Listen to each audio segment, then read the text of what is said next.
मनुष्य मुक्त नहीं हो सकता, तो वो कर्म कैसे करे कि उसे पाप और पुण्य से मुक्ति मिले?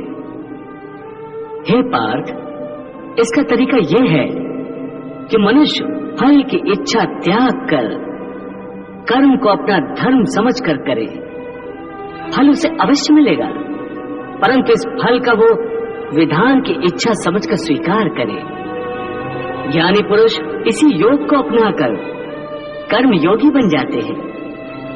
वाह प्रभु वाह, उस कर्म का तरीका बताओ जिससे कर्म करो और बंधन भी ना हो। इसका बड़ा ही सहज तरीका है। तुम कर्म फल में आसक्ति मत रखो। ये कैसे हो सकता है?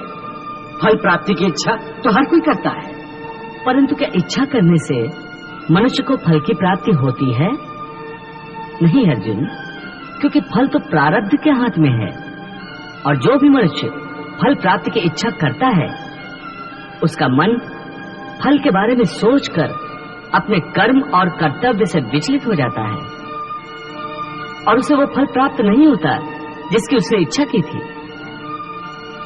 पार्थ, मनुष्य केवल कर्म कर सकता है, फल कदापि मनुष्य के अधीन नहीं है। केशव, यदि फल की प्राप्ति मनुष्य या उसके कर्म के अधीन नहीं है तो कर्म ही क्यों करे? क्योंकि मनुष्य का धर्म है अपने कर्तव्य का पालन करना, इस कर्तव्य पालन के लिए आवश्यक कर्म करना।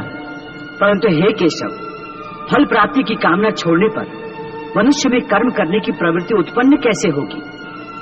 यदि फल की इच्छा न रहेगी तो मनुष्य कर्म ही क्यों करेगा?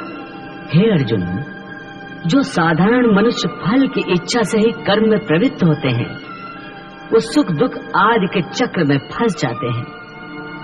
उनकी मन शांति नष्ट हो जाती है। हर पल हर समय फल प्राप्ति के विचार से उनकी निद्रा उड़ जाती है।